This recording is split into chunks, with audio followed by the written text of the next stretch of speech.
한밤중에 손이 완전히 저리고 마비되어 손가락 감각이 전혀 없는 채로 잠에서 깨어나 혹시 내 몸에 무슨 끔찍한 일이 일어나는 건 아닐까 걱정해 보신 적이 있으신가요?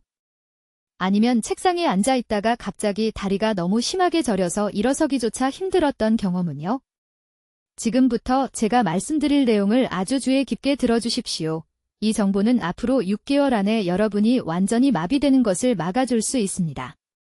저는 김지혜 박사이며 서울에서 18년 넘게 재활의학을 전문으로 진료해온 의사입니다.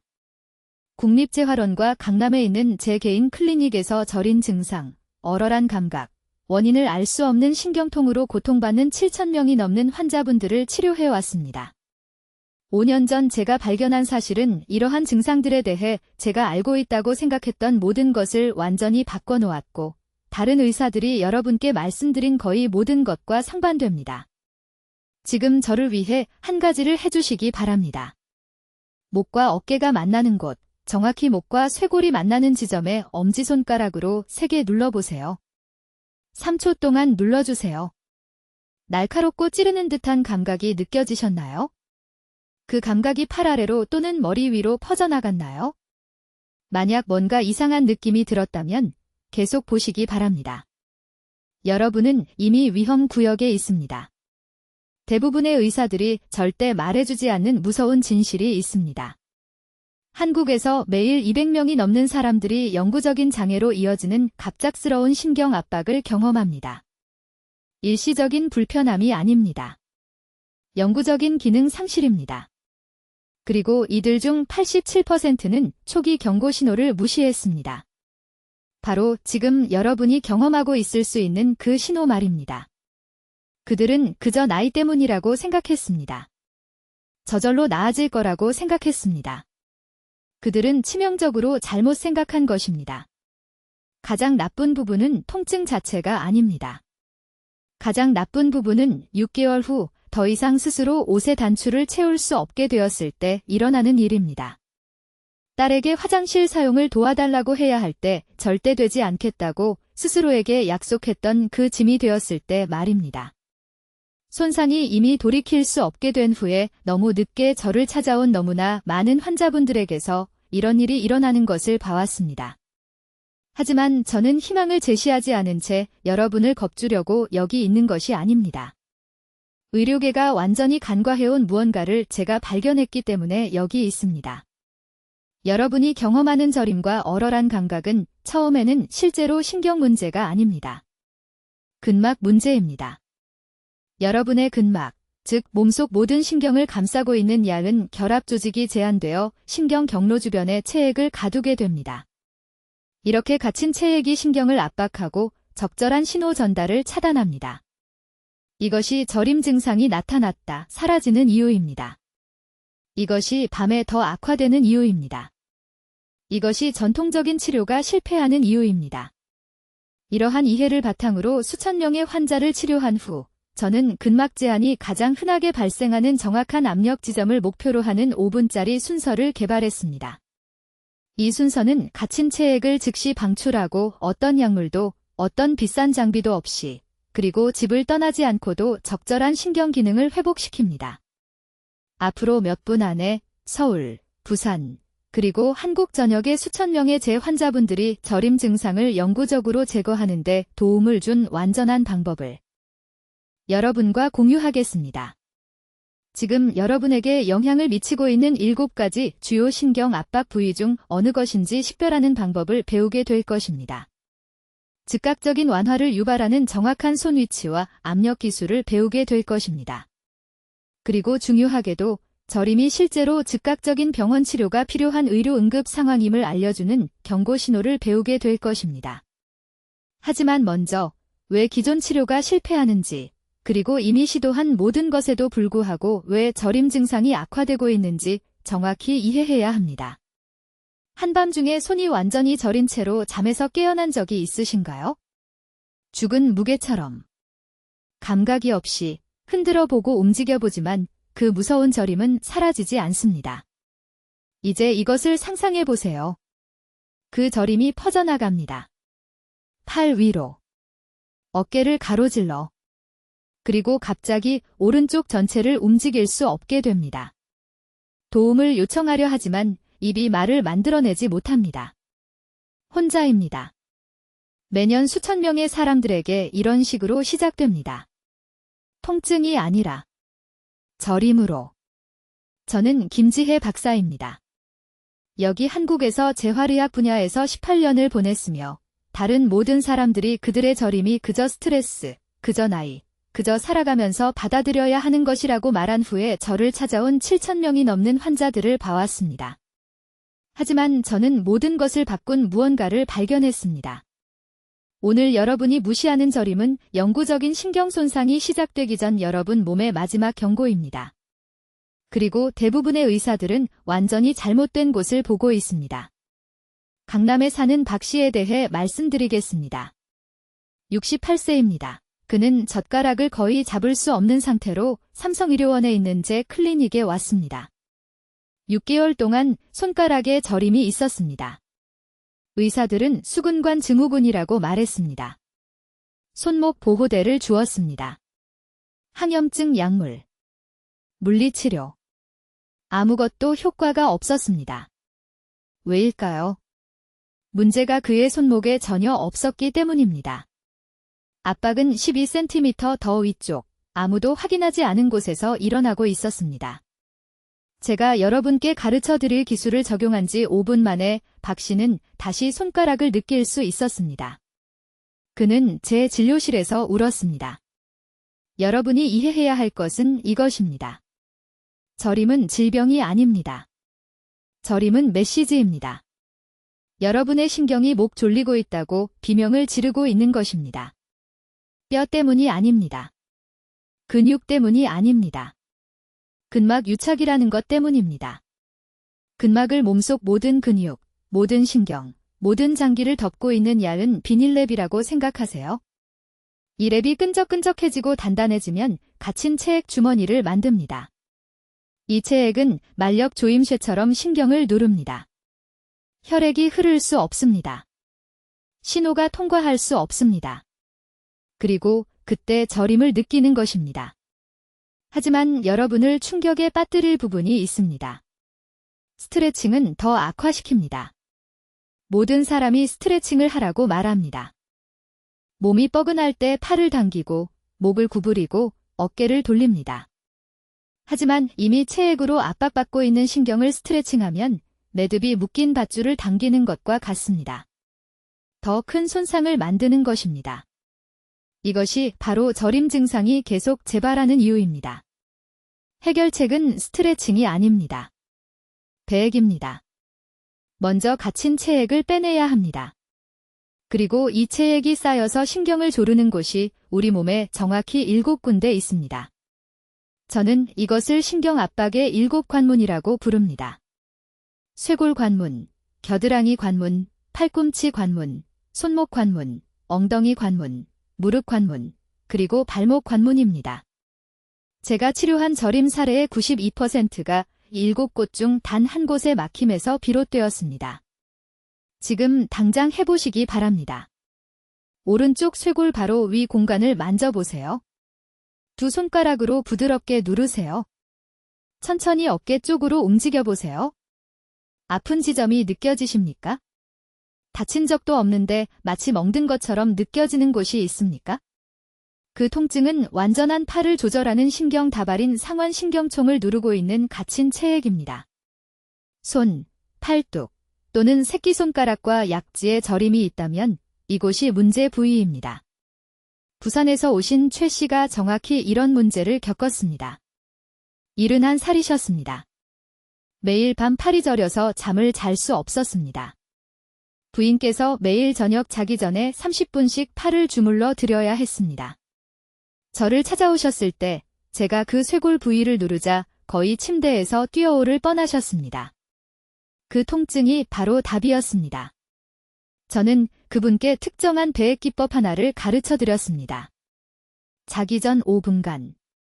사흘 만에 저림 없이 밤새 주무셨습니다. 2주 만에 문제가 완전히 사라졌습니다. 이제 주의 깊게 들으십시오. 대부분의 의사들이 절대 말하지 않는 부분입니다. 왜냐하면 그들도 이것을 찾아보라고 배운 적이 없기 때문입니다. 저림이 올 때 몸속에서 정확히 무슨 일이 일어나는지 이해하시기 바랍니다. 이것은 단순히 신경이 무작위로 눌리는 것이 아닙니다. 매우 구체적인 메커니즘이 작동하고 있으며 일단 이것을 이해하면 해결책이 명확해집니다. 우리 몸속에서 모든 신경을 둘러싸고 있는 근막이라는 얇은 조직층이 있습니다. 모든 근육과 신경을 감싸는 비닐랩이라고 생각하시면 됩니다. 이 근막은 매끄럽고 미끄러워서 움직일 때 신경이 자유롭게 미끄러지도록 해야 합니다. 하지만 나이가 들면서 특히 50세 이후에 무슨 일이 일어나는지 아십니까? 이 근막 조직이 끈적해집니다. 단단해집니다. 유착이 생깁니다. 그리고 이렇게 되면 신경 주변 공간이 압박됩니다. 근막이 신경 주변을 조이면 중요한 일이 발생합니다. 신경 경로 주변을 정상적으로 흐르던 체액이 갇히게 됩니다. 이것은 간질액으로 모든 세포를 적시는 액체입니다. 이 체액이 제대로 배출되지 않으면 신경에 직접 압력이 쌓입니다. 누군가 밟고 있는 정원 호스를 상상해 보십시오. 막힌 부분 뒤로 수압이 쌓입니다. 신경도 정확히 똑같은 압박을 받습니다. 이것이 저림이 오락가락하는 이유입니다. 아침이나 오래 앉아있은 후에 더 심해지는 이유입니다. 움직이지 않는 동안 체액이 특정 부위에 고여서 신경에 강한 압력을 만듭니다. 마침내 움직이면 그 체액의 일부가 흩어지고 저림이 일시적으로 나아집니다. 하지만 근본적인 근막 제한은 남아있기 때문에 문제가 계속 재발하며 날마다 점점 더 악화됩니다. 대부분의 의사들은 MRI를 찍으라고 합니다. 약간 튀어나온 디스크를 보고 즉시 모든 것을 그 디스크 탓으로 돌립니다. 하지만 저는 MRI에서 디스크 문제가 보였지만 증상이 전혀 없는 환자 수천 명을 치료했습니다. 그리고 심한 저림이 있지만 MRI는 완전히 정상으로 나온 환자도 똑같이 많이 치료했습니다. 차이는 항상 같은 것이었습니다. 신경 경로 주변의 근막 제한과 갇힌 체액이었습니다. 2년 전 서울제병원에서 만난 환자 이야기를 해드리겠습니다. 박 씨라는 67세 여성분이셨습니다. 눈물을 흘리며 저를 찾아오셨습니다. 8개월 동안 오른팔에서 손까지 저림이 내려왔습니다. 3명의 다른 의사가 경추 수술이 필요하다고 말했습니다. 이미 수술 일정도 잡으셨습니다. 하지만 무언가가 그분을 수술 일주일 전에 저를 먼저 찾아오게 했습니다. 목과 어깨를 진찰했습니다. 30초 만에 찾았습니다. 오른쪽 사각근, 목 옆으로 내려가는 근육들이 완전히 잠겨 있었습니다. 이 근육 주변의 근막이 너무 단단해져서 상완신경총을 만력처럼 조르고 있었습니다. 어떤 척추 수술로도 이것을 고칠 수 없었을 것입니다. 쇄골 바로 위 특정 지점을 눌러 90초간 압력을 유지하고 깊게 숨 쉬라고 했습니다. 바로 그 자리에서 손가락의 저림이 70% 줄었습니다. 눈물을 흘리기 시작하셨습니다. 수술을 취소하셨습니다. 제가 가르쳐드린 기법을 2주간 하신 후 완전히 증상이 사라졌습니다. 이것은 기적이 아닙니다. 추측하는 대신 실제 문제를 해결하는 것일 뿐입니다. 그리고 이것을 이해하셔야 합니다. 우리 몸에는 이런 근막 제한이 신경을 가두고 저림을 만드는 주요 부위가 7군데 있습니다. 목 옆면, 어깨 앞면, 팔꿈치 안쪽, 손목, 허리 아래, 엉덩이 앞면, 그리고 무릎 뒤입니다. 모든 저림 사례의 70%가 이 7부위의 제한에서 비롯됩니다. 이제 이 퍼즐의 세 번째이자 아마도 가장 중요한 조각을 알려드리겠습니다. 이것은 제 환자들에게 모든 것을 바꾼 부분입니다. 아주 주의 깊게 들으십시오. 제가 설명하려는 것은 기존 의학이 말해온 모든 것에 반하는 내용이기 때문입니다. 저림이 계속 재발하는 진짜 이유는 나이 때문입니다. 수술이 필요해서가 아닙니다. 신경 경로 주변의 근막 유착이라는 것 때문입니다. 근막을 몸속 모든 근육과 신경을 감싸는 얇은 비닐랩이라고 생각하세요. 이 랩이 끈적거리고 뭉치면 신경 주변에 체액이 갇히게 됩니다. 이렇게 갇힌 체액이 압력을 만듭니다. 그 압력이 신경을 통해 전달되는 신호를 차단합니다. 그때 저림, 무감각, 찌르는 듯한 통증을 느끼는 것입니다. 아무도 말해주지 않는 사실이 있습니다. 진통제를 복용할 때마다 이 유착 문제를 해결하는 데는 전혀 도움이 되지 않습니다. 전혀요. 약이 몇 시간 동안 통증을 가릴 수는 있지만 끈적거리는 근막은 여전히 그곳에 있으면서 더 단단해지고 더 많은 체액을 가두고 신경을 더 세게 압박합니다. 이것이 환자들이 저림이 매번 더 심하게 돌아온다고 말하는 이유입니다. 제가 이 단순한 진실을 설명하면 그들은 충격을 받습니다. 구체적인 예를 들어드리겠습니다. 작년에 박 씨라는 68살 여성이 서울에 있는 제 병원에 오셨습니다. 그분은 9개월 동안 왼손에 심한 저림으로 고생하고 계셨습니다. 젓가락을 제대로 잡을 수 없었습니다. 일주일에 3번이나 휴대폰을 떨어뜨렸습니다. 2명의 다른 의사가 그분에게 수근관 증후군으로 수술이 필요하다고 말했습니다. 다음 달로 수술 날짜를 잡았습니다. 그분은 두려워했습니다. 저는 그분의 손과 손목을 주에 깊게 진찰했습니다. 5분 안에 진짜 문제를 찾았습니다. 팔뚝을 따라 있는 근막이 완전히 경직되어 있었습니다. 손가락으로 만져보니 팽팽한 밧줄처럼 느껴졌습니다. 이 경직된 근막이 정중신경 주변 조직을 잡아당기며 팔꿈치 아래 정확히 7cm 지점에 압박점을 만들고 있었습니다. 손목은 전혀 문제가 없었습니다. 수근관 증후군 진단은 완전히 틀렸습니다. 저는 박 씨에게 정확한 지점을 보여드렸습니다. 잠시 후 알려드릴 특정 기법을 사용하여 90초 동안 집중적인 압력을 가했습니다. 그분은 팔을 따라 내려가는 즉각적인 따뜻한 감각을 느꼈습니다. 3분 이내에 손가락의 저림이 70% 감소했습니다. 그분은 눈물을 글썽이며 저를 바라보았습니다. 다음 날 수술을 취소했습니다. 6주 후 제가 가르쳐드린 방법을 사용하여 증상이 완전히 사라졌습니다. 이것은 기적이 아닙니다. 대부분의 의사들이 근막 제한을 만져서 찾는 훈련을 받지 않았기 때문에 단순히 이해하지 못하는 기본 생리학입니다. 그들은 영상 검사에만 의존합니다. 하지만 여기에 문제가 있습니다. 근막 유착은 표준 의료 영상에서 명확하게 나타나지 않습니다. 당신이 심하게 고통받고 있는 동안 검사 결과는 완벽하게 정상으로 보일 수 있습니다. 지금 당장 팔뚝 안쪽을 만져보세요. 팔꿈치에서 손목까지 손가락으로 천천히 훑어 내려가세요. 피부 아래에 팽팽한 띠처럼 느껴지는 부분이 있나요? 누르면 압통이 느껴지는 지점이 있나요? 그것이 근막 제한입니다. 그 팽팽한 느낌이 바로 신경을 조르고 저림을 만드는 것입니다. 반드시 이해해야 할 중요한 점이 있습니다. 이러한 유착은 몸 전체의 7가지 특정 구역에서 형성됩니다. 목 구역, 어깨 구역, 팔꿈치 구역, 손목 구역, 허리 구역, 엉덩이 구역, 그리고 발목 구역입니다. 손가락의 저림은 거의 항상 목, 어깨 또는 팔꿈치 구역의 제한에서 옵니다. 발가락의 저림은 허리, 엉덩이 또는 발목 구역에서 옵니다. 대부분의 사람들이 치명적인 실수를 합니다. 저림을 느끼는 부위를 스트레칭합니다. 이것은 실제로 문제를 악화시킵니다. 왜냐하면 스트레칭이 이미 자극받은 근막을 잡아당겨 더 많은 염증을 만들기 때문입니다. 이렇게 하고 계셨다면 즉시 스트레칭을 중단하세요. 이제 수천 명의 환자들을 불필요한 수술과 수년간의 만성 통증에서 구한 정확한 5분 순서를 알려드리겠습니다.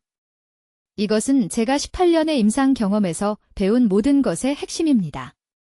매우 주의 깊게 들어주세요. 제가 지금 공유하려는 것은 저림과 통증에 대해 들어온 거의 모든 것과 모순되기 때문입니다.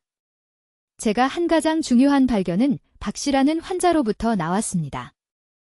강남의 68살 택시 기사였던 그분은 왼손을 느낄 수 없어서 제 병원에 오셨습니다. 4곳의 다른 병원을 방문했습니다. 모두 같은 말을 했습니다. 수근관 증후군. 즉각적인 수술을 권했습니다. 수술 비용은 수백만 원이 들고 3개월의 회복 기간이 필요했습니다. 하지만 제가 진찰했을 때 완전히 다른 것을 발견했습니다. 문제는 손목에 전혀 없었습니다. 목 주변의 근막 조직이 너무 단단해서 손에 도달하기도 전에 신경을 조르고 있었습니다. 압박 지점은 그분이 통증을 느낀 곳에서 12cm 떨어져 있었습니다. 이것이 90%의 의사들이 저지르는 근본적인 실수입니다. 그들은 압박의 원인이 아니라 증상의 위치를 치료합니다. 신경은 척추에서 손가락과 발가락까지 이어지는 정원 호스와 같습니다. 누군가 수도꼭지 근처에서 호스를 밟으면 끝에서 물이 나오지 않습니다. 노즐을 아무리 마사지해도 소용없습니다. 원인이 되는 곳의 압력을 제거해야 합니다. 이 막힘이 가장 자주 발생하는 몸의 주요 신경 압박 구역은 정확히 7곳입니다. 첫 번째 구역은 목의 사각근 삼각형입니다. 두 번째는 쇄골 뒤의 흉곽 출구입니다. 세 번째는 팔꿈치의 주관입니다. 네 번째는 손목의 수근관입니다. 다섯 번째는 엉덩이 깊숙한 곳의 이상근입니다. 여섯 번째는 발목의 족근관입니다. 일곱 번째는 발바닥의 족저근막입니다. 이 위치들을 외우세요. 당신의 삶이 거기에 달려 있을 수 있습니다. 지금 당장 해야 할 일이 있습니다. 먼저 어느 구역이 저림을 일으키는지 확인하세요. 엄지, 검지, 중지가 저리다면 문제는 거의 항상 1구역이나 4구역입니다. 약지와 새끼손가락이 저리다면 3구역을 살펴보세요. 만약 팔 전체가 무겁고 저리며 특히 밤에 심하다면 2구역이 원인입니다. 다리 저림의 경우 허벅지 뒤쪽으로 내려간다면 5구역이 압박받고 있는 것입니다. 발이 저리다면 6구역과 7구역을 확인하세요. 압박 구역을 찾았다면 집중 이완수를 시행해야 합니다. 이것은 마사지가 아닙니다. 스트레칭도 아닙니다. 신경 주변에 갇힌 조직 사이 체액을 밀어내기 위해 정확한 각도로 지속적인 압력을 가하는 것입니다. 1구역인 사각근 삼각부의 경우 바르게 앉아서 저린 쪽 반대 방향으로 머리를 기울이세요. 쇄골 바로 위 목 옆에 세 손가락을 놓으세요. 목구멍이 아니라 척추 쪽으로 강하게 누르세요. 움직이지 말고 정확히 90초간 이 압력을 유지하세요. 깊은 통증이 느껴질 것입니다. 이것이 정상입니다. 체액을 밀어내고 있는 것입니다. 천천히 숨을 쉬세요. 90초 후 압력을 풀고 30초를 기다리세요. 2번 더 반복하세요. 2구역인 흉곽 출구의 경우 쇄골 뒤쪽 공간의 압박을 풀어야 합니다. 등을 대고 누워서 말아 놓은 수건을 등 윗부분 아래에 받치세요. 양팔을 머리 위로 올리고 60초 동안 부드럽게 원을 그리세요. 이렇게 하면 공간이 생기고 압박받던 신경이 다시 숨을 쉴 수 있게 됩니다. 사람들이 저지르는 가장 큰 실수는 특정 압박 지점을 목표로 하지 않고 일반적인 스트레칭을 하는 것입니다. 스트레칭은 이미 자극받은 신경을 잡아당기기 때문에 저림을 오히려 악화시키는 경우가 많습니다. 누군가 밟고 서 있는 호스를 잡아당기는 것을 상상해 보세요. 더 손상시킬 뿐입니다. 먼저 압력을 제거한 다음 가동성을 회복해야 합니다. 송파에 사시는 최 여사님은 72세로 양쪽 발이 6년 동안 저렸습니다. 6년입니다. 시장에 걸어가기도 힘들었습니다. 6구역 집중 이완술 3번으로 다시 정상적으로 걸을 수 있게 되었습니다. 신경이 손상된 것이 아니었습니다. 단지 아무도 제대로 다루지 않은 부은 조직에 의해 압박받고 있었을 뿐입니다. 이것이 바로 다른 모든 방법이 실패할 때 5분 순서 치료가 효과를 보는 이유입니다. 이제 아주 주의 깊게 들으세요. 제가 지금부터 말씀드릴 내용은 이 전체 방법에서 가장 중요한 단계입니다. 대부분의 사람들이 실패하는 부분이고 여러분이 절대로 실수해서는 안 되는 부분입니다. 수천 명의 환자들이 이것을 잘못해서 원점으로 돌아가 왜 아무것도 효과가 없는지 궁금해하는 것을 봤습니다. 5번째 핵심 요점은 제가 경추 이완 순서라고 부르는 것입니다. 여러분의 목은 제 병원에서 치료하는 모든 저림 사례의 거의 60%에 대한 주 스위치를 담고 있습니다. 대부분의 의사들은 여러분이 증상을 느끼는 손이나 발을 보는데 너무 집중하기 때문에 이것을 절대 말하지 않을 것입니다. 하지만 근본적인 것을 이해하셔야 합니다. 손가락 끝의 저림, 발가락의 따끔거림, 팔로 뻗치는 통증. 그것은 단지 여러분이 느끼는 곳일 뿐입니다. 실제 문제는 훨씬 더 위쪽, 바로 여기 목에서 일어나고 있습니다. 지금 당장 두개골 밑부분을 만져보세요. 어서요. 이 영상을 멈추고 두개골이 목과 만나는 부분을 느껴보세요. 척추 양쪽에 있는 작은 움푹 들어간 두 곳이 느껴지시나요? 부드럽게 눌러보세요. 압통이나 딱딱한 매듭, 찡그리게 만드는 감각이 느껴진다면 문제를 찾은 것입니다. 의학 용어로 후두하 삼각부라고 부르는 이 부분이 대부분의 신경 압박이 시작되는 곳입니다. 여러분 몸속에서 실제로 일어나고 있는 일은 이렇습니다. 첫 번째와 두 번째 경추 사이에는 주요 신경이 척수에서 빠져나오는 섬세한 공간이 있습니다. 이 부위의 근막이 제한되면 호스에 꼬임이 생기는 것과 같습니다. 팔과 손으로 내려가려는 신경 신호가 차단됩니다. 이 통로들을 윤활해야 하는 조직 사이 체액이 갇히게 됩니다. 그러면 갑자기 어디선가 나타난 것처럼 보이는 저림, 따끔거림, 통증을 경험하게 됩니다.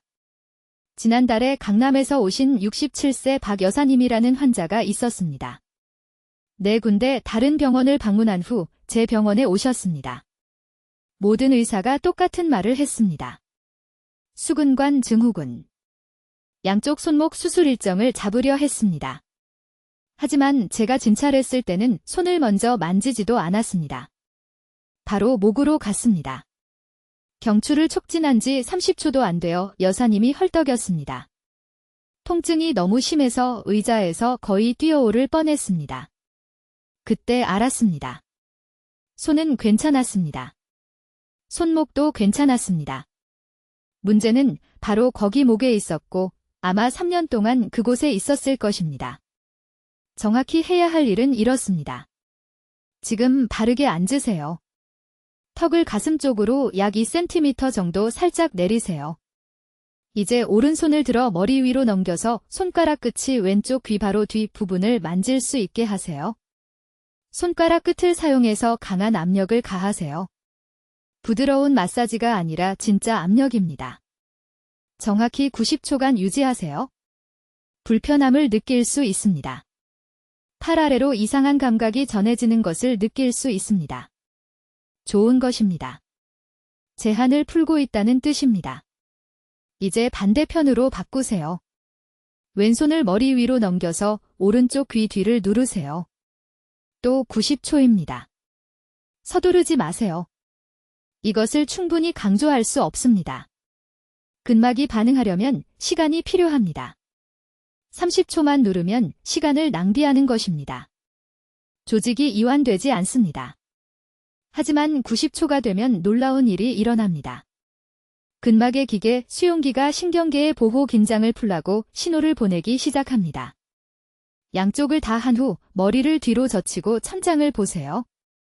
입을 크게 벌리세요. 이 자세를 30초간 유지하세요. 이 마지막 동작은 압박받은 척추 사이에 공간을 만들어 조직 사이 체액이 마침내 신경 통로에서 빠져나갈 수 있게 합니다. 박 여사님이 제 진료실에서 이 순서를 했습니다. 의자에서 일어나기도 전에 왼손의 저림이 완전히 사라졌습니다. 일주일 후 다시 오셨을 때는 양손 모두 감각이 완전히 회복되었습니다. 수술도 없었습니다. 약물도 없었습니다. 그저 근막을 이완시켰을 뿐입니다. 실제로 압박이 존재하는 곳의 제한입니다. 지금이 바로 황금 시간입니다. 만약 6개월 미만 동안 저림 증상을 경험하고 계시다면 이 기법은 몇 분 안에 결과를 줄 수 있습니다. 압박이 영구적이 될 때까지 기다리지 마십시오. 이제 대부분의 사람들이 완전히 놓치는 6번째 중요한 단계를 알려드리겠습니다. 바로 이 부분에서 환자들이 성공하거나 완전히 실패합니다. 제가 지금 말씀드리려는 것을 아주 주의 깊게 들어주십시오. 이 한 가지 실수 때문에 수백 명의 환자들이 원점으로 돌아갔습니다. 이 단계는 시간과 순서에 관한 것입니다. 하루 종일 무작위로 이러한 지압 기법을 하면서 기적을 기대할 수는 없습니다. 우리 몸은 정확한 내부 리듬으로 작동하며 신경치유는 우리가 반드시 존중해야 하는 정확한 생물학적 일정을 따릅니다. 저는 제 경력 초기에 임상 실수를 통해 이것을 어렵게 배웠습니다. 서울 강남구에 사는 68세 박 여사님에 대해 말씀드리겠습니다. 그분은 양손에 심한 저림 증상을 6개월간 겪은 후 제 병원에 오셨습니다. 젓가락을 거의 잡을 수 없었습니다. 딸이 매일 아침 옷의 단추를 채워줘야 했습니다. 박 여사님은 이미 온라인 동영상을 보고 배운 제가 가르친 지압 기법을 시도했지만 아무 효과가 없었습니다. 그분은 자신의 경우가 희망이 없고 수술이 필요하거나 평생 이 장애와 함께 살아야 한다고 확신했습니다. 제가 그분의 상세한 일을 기록을 검토했을 때 충격적인 사실을 발견했습니다. 그분은 모든 기법을 정확하게 하고 계셨습니다. 손 위치가 완벽했습니다. 압력 강도도 정확했습니다. 그러나 완전히 잘못된 시간에 하고 계셨습니다. 무거운 식사 직후에 기법을 연습하셨는데 이때는 몸의 혈류가 말초 신경 대신 소화기관에 집중되어 있을 때였습니다. 자신의 생리 기능과 싸우고 계셨던 것입니다. 저는 즉시 그분의 전체 일정을 바꿨습니다. 시간에 대해 이해해야 할 것은 다음과 같습니다. 우리 몸은 매일 3번의 특정한 시간대에 최대 신경 재생 능력 상태에 들어갑니다. 첫 번째 시간대는 아침 식사 전, 일어난 후 정확히 30분 후에 열립니다. 이 시간 동안 코르티솔 수치가 자연스럽게 높아지는데 이는 실제로 지압 작업과 결합될 때 근막 염증을 줄이는 데 도움이 됩니다. 이것이 첫 번째 황금 시간대입니다. 두 번째 시간대는 오후 2시에서 4시 사이에 발생합니다. 이때는 부교감 신경계가 자연스럽게 더 활성화되어 신경 경로가 수동 자극에 가장 잘 반응합니다. 대부분의 사람들은 이 귀중한 시간을 책상에 앉아 있거나 낮잠을 자며 낭비합니다. 이것이 두 번째 황금 시간대입니다. 세 번째 시간대는 취침 정확히 1시간 전입니다. 이 기간 동안 체온이 약간 떨어지고 수평 휴식 자세를 준비하면서 조직 간의 기동이 가속화됩니다. 이때 압박된 신경 주변에 갇힌 체액을 가장 효과적으로 이동시킬 수 있습니다. 세 번째 황금 시간대입니다. 박 여사님은 이 정확한 시간 프로토콜을 따랐습니다. 이전처럼 하루 종일 무작위로 하는 것이 아니라 이 3번의 시간대에만 기법을 수행했습니다. 단 11일 만에 젓가락을 다시 잡을 수 있었습니다. 3주 만에 스스로 옷의 단추를 채우고 계셨습니다.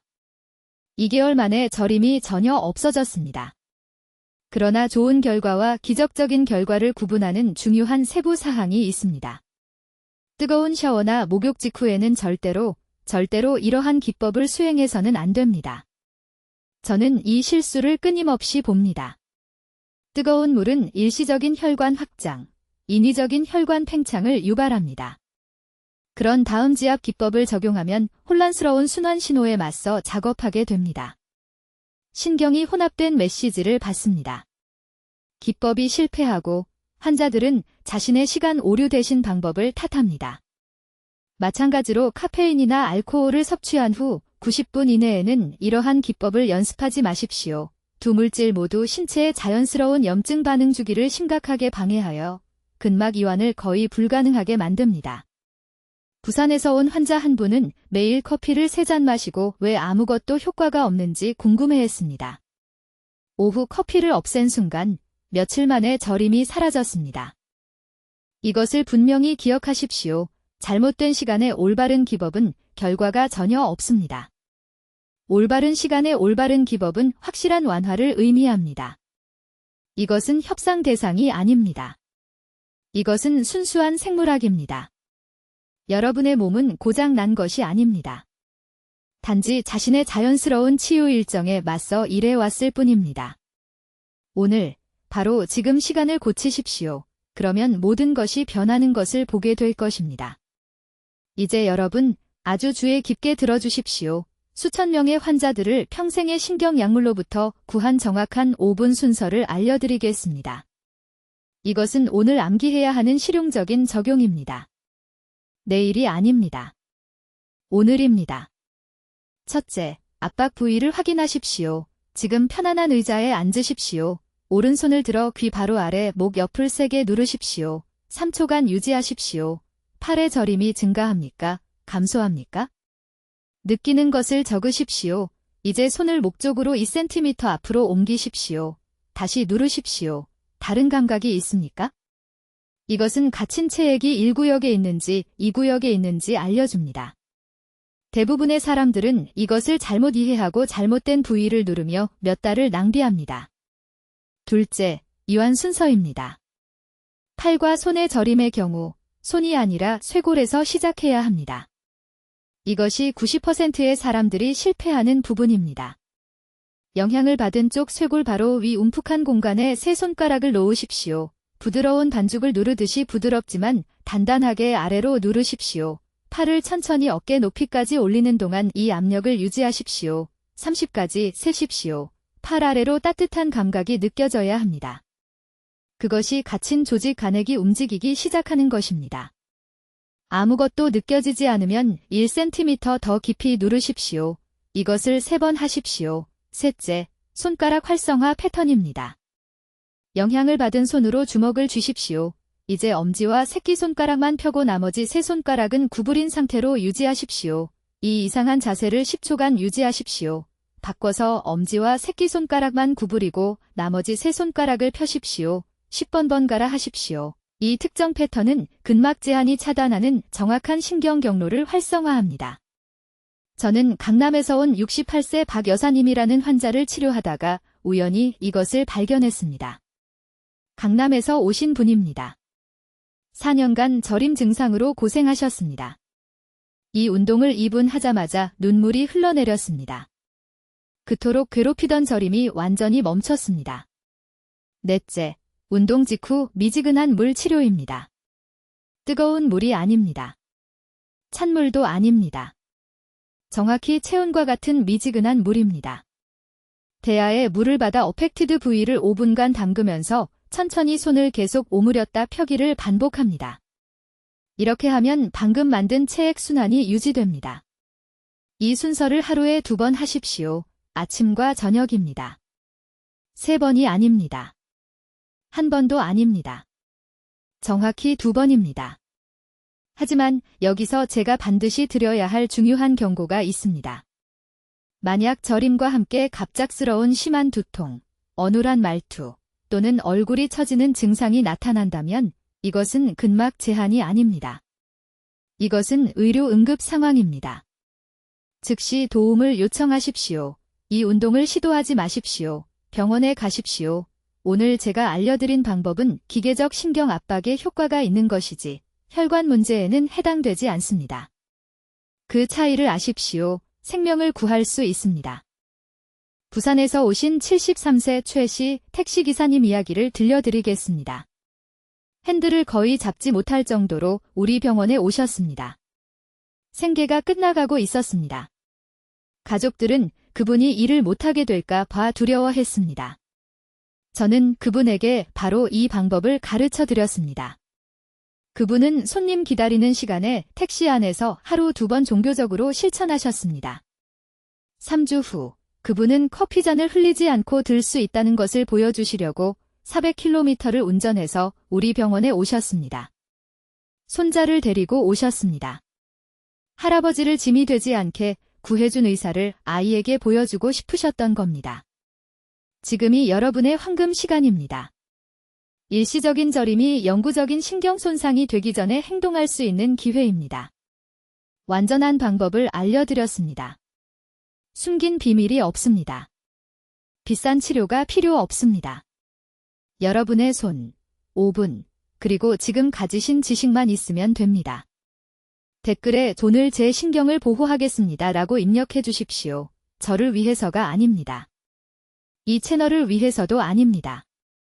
여러분이 건강하고 독립적이길 바라는 가족을 위해서입니다.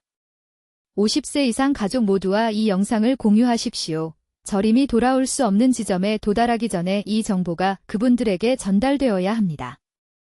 지금 당장 그분들의 미래를 바꿀 힘이 여러분에게 있습니다. 댓글로 알려주십시오.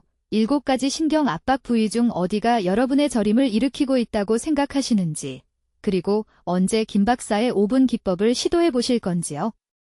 여러분의 경험이 궁금합니다. 이러한 삶을 바꾸는 건강 방법을 계속 배우시려면 구독해 주시고, 원인 모를 저림이나 통증으로 고생하시는 친구와 가족에게 이 영상을 공유해 주십시오. 듣기만 해도 현명해지는 우리 채널을 시청해 주셔서 감사합니다.